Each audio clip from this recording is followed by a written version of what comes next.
Are you looking for a dessert that is sinfully decadent and so very easy to make?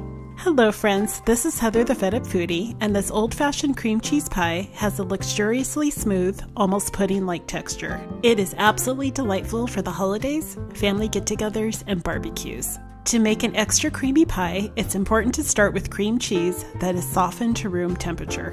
Begin by beating the cream cheese until smooth, then add in the sugar, vanilla, lemon juice, and continue beating until the mixture is well combined.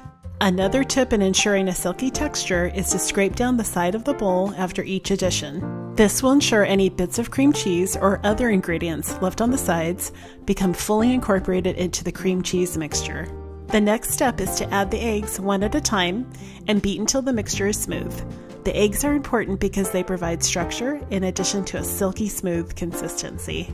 Once you've achieved the desired velvety texture, pour the filling into a pre-baked graham cracker or cookie crust. Bake for 15 to 20 minutes. While the pie is baking, mix together the topping for the pie.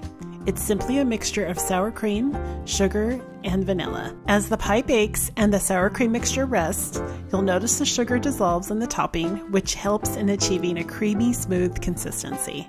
Once the first baking step is completed, let the pie rest for 5 minutes and then spoon the sour cream topping on and gently spread it. Bake for an additional 10 minutes. Let cool for about 10 minutes and then chill until icy cold.